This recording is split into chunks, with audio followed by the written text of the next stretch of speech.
Hola, yo soy Majid Al-Musallami, el fundador y director del Gaza Star Sergas School desde 2014, después de la guerra en aquel año. Entonces, esta escuela está establecida de más de 10 años.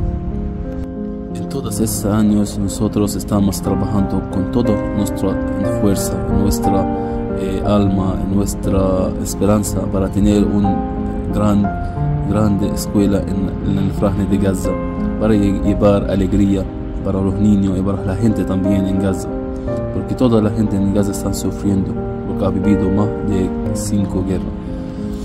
Pero todas las cosas que nosotros hicimos en todos estos años lo destruyeron completamente.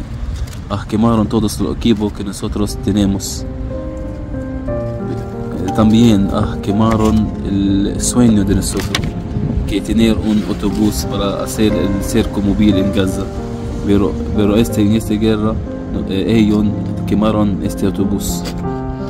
Ese fue el sueño de nosotros en Gaza. Tener este autobús financiado a través del payasos en rebeldía en 2022. Y también en esta guerra mataron un payasos desde nuestra escuela, uno de los mejores payasos que hay en Gaza. Eso fue que trabajó con nosotros hace más de 10 años, en el principio, cuando nosotros hicimos la escuela. Está pasando en Gaza ahora es un genocidio para la gente que vive en Gaza, para los niños también. Mataron más de 29.000 personas.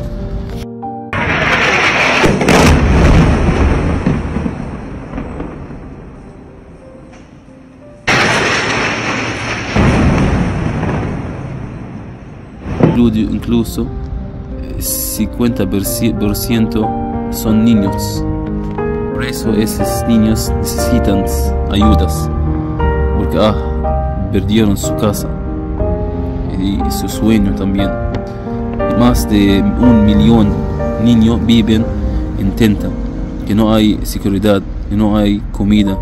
Y con todas esas situaciones que estás pasando en Gaza, que la gente vive en las escuelas refugiadas y está viviendo en una tenta, hay muchas enfermedades ahora que estás pasando en Gaza.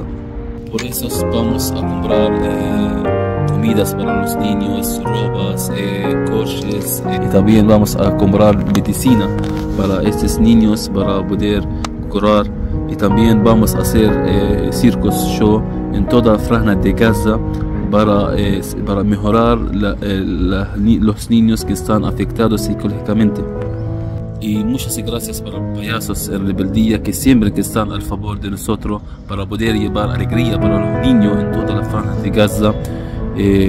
También muchas gracias por ellos, por apoyar a nuestra escuela para poder continuar a hacer show en toda la franja de Gaza para los niños.